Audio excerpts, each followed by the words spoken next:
আসসালামু আলাইকুম রহমতুল্লাহ। বন্ধুরা কেমন আছেন? Welcome back to my channel Edupark 119। সাথে আছি আমি ইঞ্জিনিয়ার মোহাম্মদ আবদুল্লাহ আল ইসলাম।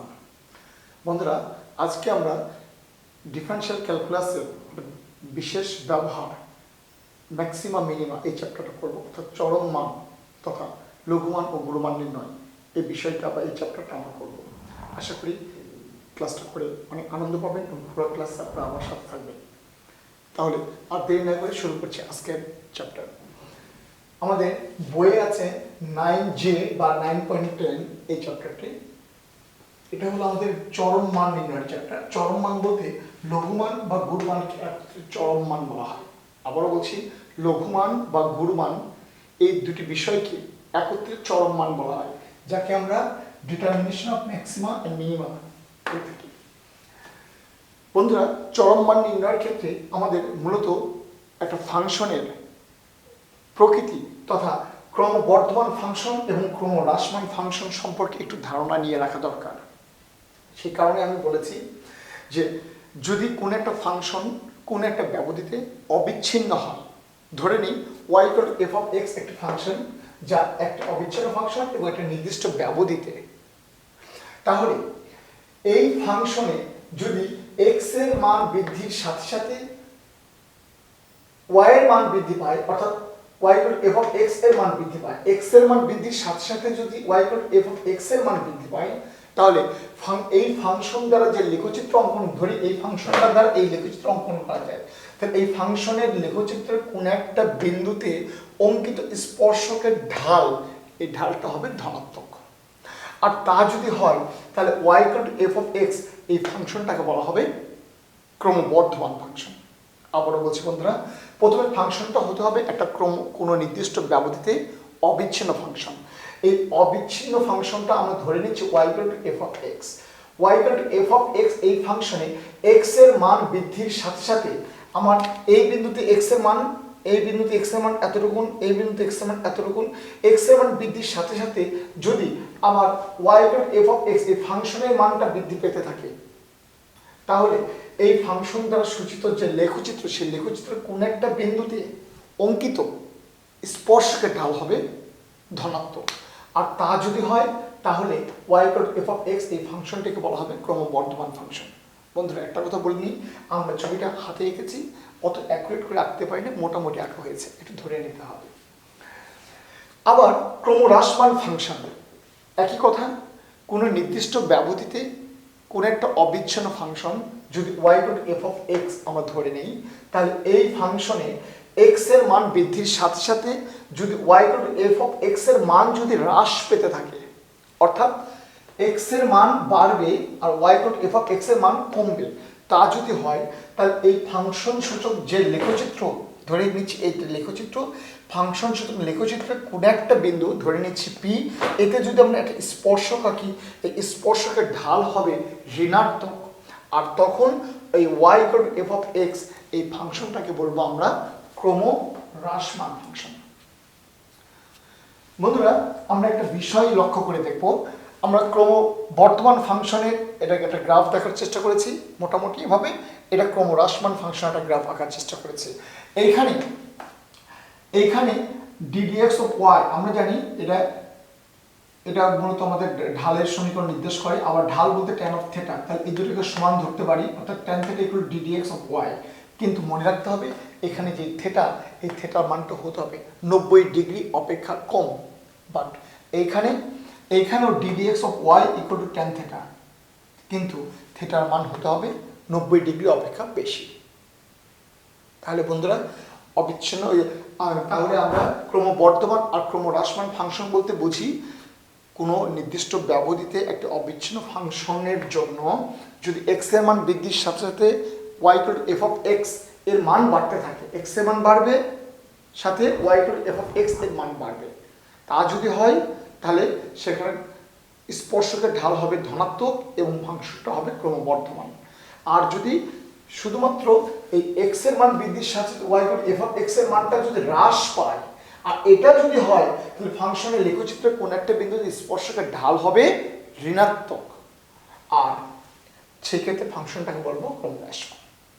বন্ধুরা, ক্রমবর্ধমান ফাংশন আর ক্রমহ্রাসমান ফাংশন সম্পর্কে আমরা ধারণা নিলাম। এবার চরম মান সম্পর্কে ধারণা রাখবো। চরম মান কাকে বলে? অবিচ্ছিন্ন function y root f of x নির্দিষ্ট কোনো ব্যবধিতে আগেই বলা হয়েছে। আমি আবারও বলছি, ধরে নিচ্ছি নির্দিষ্ট কোনো ব্যবধিতে একটা অবিচ্ছিন্ন ফাংশন হলো y root f of x. তাহলে এই ফাংশনের কোন একটা বিন্দুতে এফ অফ এক্স এর মান, আমরা এখানে বৃহত্তম ক্ষুদ্রতম দুটাই বলেছি, যদি বৃহত্তম প্রথমটা পড়ি তাহলে এখানেও প্রথমটা পড়ব, যদি এখানে পরেরটা পড়ি তাহলে এখানেও পরেরটা পড়ব। তাহলে বন্ধুরা এভাবে পড়ছি, y root f of x এর কোনো বিন্দুতে এফ অফ এক্স এর মান বৃহত্তম, এর অর্থ এই নয় যে ফাংশনটির মান ওই বিন্দুতে চূড়ান্তভাবে বৃহত্তম।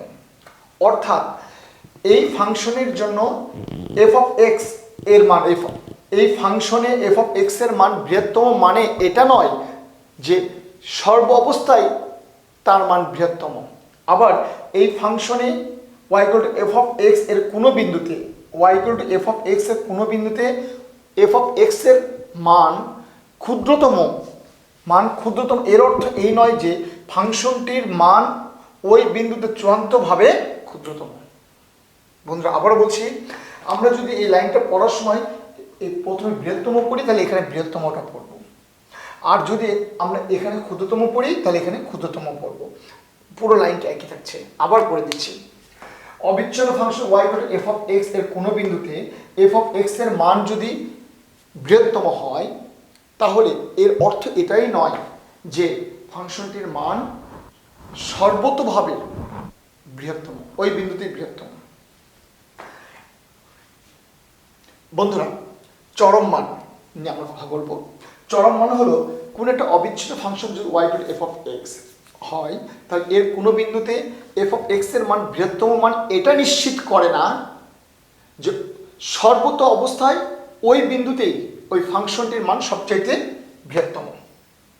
আবার ফাংশনের কোনো বিন্দুতে তার মান ক্ষুদ্রতম অর্থ এইটা নির্দেশ করে না যে ফাংশনের মান ওই বিন্দুতেই একদম সুনির্দিষ্টভাবে ক্ষুদ্রতম। বরং কোনো বিন্দুতে ফাংশনের মান বৃহত্তম বলতে আপেক্ষিকভাবে বৃহত্তম অথবা ক্ষুদ্রতম বলতে আপেক্ষিকভাবে ক্ষুদ্রতম বোঝায়। কারণ একটা কথা বলে দিই বন্ধুরা, কোনো একটা ফাংশনের কোনো বিন্দুতে ফাংশনের মান বৃহত্তম পাওয়া গেল, কিন্তু এই বৃহত্তম মান ওই ফাংশনের অপর কোনো বিন্দুতে ফাংশনের ক্ষুদ্রতম মান বের করা হলো, দেখা যাবে এই বৃহত্তম মান ক্ষুদ্রতম মান অপেক্ষা ক্ষুদ্রতর হতে পারে। অর্থাৎ একটা ফাংশনের কোন একটা বিন্দুতে নির্ণীত বৃহত্তম মান ওই ফাংশনের অপর কোনো বিন্দুতে নির্ণীত ক্ষুদ্রতম মান অপেক্ষা ক্ষুদ্রতর হতে পারে। মানে বৃহত্তম মান ক্ষুদ্রতম মানের চাইতে ছোট হতে পারে, আবার ক্ষুদ্রতম মান বৃহত্তম মান অপেক্ষা বড় হতে পারে একই ফাংশনের জন্য, দুটো ভিন্ন বিন্দুতে। তাহলে কোন একটা বিন্দুতে কোন একটা ফাংশনের বৃহত্তম মান বা ক্ষুদ্রতম মান বলতে মূলতভাবে আপেক্ষিকভাবে বৃহত্তম মান অথবা আপেক্ষিকভাবে ক্ষুদ্রতম মান নির্দেশ করে। আবার বলছি, কোন একটা ফাংশনের বৃহত্তম মান বলতে ওই ফাংশনের আপেক্ষিক বৃহত্তম মান এবং ক্ষুদ্রতম মান বলতে ওই ফাংশনের আপেক্ষিক ক্ষুদ্রতম মানকে নির্দেশ করে। আর কোন একটা ফাংশনের আপেক্ষিক ক্ষুদ্রতম মানকে লঘুমান এবং আপেক্ষিক বৃহত্তম মানকে গুরুমান বলা হয়। আবারও বলছি, কোন একটা ফাংশনের আপেক্ষিক ক্ষুদ্রতম মানকে লঘুমান এবং আপেক্ষিক বৃহত্তম মানকে গুরুমান বলা হয়। আর এই লঘুমান আর গুরুমান এদেরকে একত্রে চরম মান বলা হয়। আশা করি ব্যাপারটা বুঝতে পেরেছেন বন্ধুরা। তাহলে আমরা এই চরম মান তথা লঘুমান গুরুমান কাকে বলে এই বিষয়টি সম্পর্কে একটা প্রাথমিক ধারণা নিয়ে আরও অনেক কথা বলার আছে। আমরা সুযোগ পেলে থিওরি নিয়ে পরে আরও লম্বা করে আলোচনা করব। আজকে একটু ধারণা দিয়ে রাখলাম, এরপরে আমরা মূলত অঙ্ক করব কিভাবে সেই নিয়মটা দেখি আমরা অঙ্কে চলে যাব। বন্ধুরা একটা কথা বলে রাখি, এই চ্যাপ্টারের অঙ্কগুলো আমরা কতগুলো ছোট ছোট গ্রুপ করে নির্দিষ্ট বৈশিষ্ট্যের ভিত্তিতে কতগুলো ছোট ছোট গ্রুপ করে আমরা অঙ্কগুলো করার চেষ্টা করব। তবে মজার ব্যাপার হলো আমি এখানে এমন কিছু নতুন অঙ্ক সংযুক্তি রেখেছি যা করার মাধ্যমে আপনারা নিশ্চিতভাবে ম্যাক্সিমাম মিনিমাম কেন প্রয়োজন তার প্রয়োজনটা অনুভব করতে পারবেন। আশা করি শেষ অবধি আমাদের সমস্ত গ্রুপের অঙ্কগুলা আপনারা অংশগ্রহণ করবেন এবং শেষ মজাটা দেখবেন। আর একটা বিষয় হলো যে আমি আমার এই চ্যাপ্টারের এপিসোডগুলির লাস্টে এমসিকিউতে আসলে কোশ্চেনগুলা অর্থাৎ লঘুমান গুরুমানের নির্ভর প্রশ্ন এমসিকিউতে আসলে তা কীভাবে দ্রুত শর্ট করে সমাধান করা যায় তার কৌশলটা নিয়ে 2-3টা প্রশ্নে আলোচনা করব। আশা করি আমার লাস্ট অবধি পর্বগুলি দেখে আপনার বিষয়টা নিয়ে উপকৃত হবেন ইনশাআল্লাহ।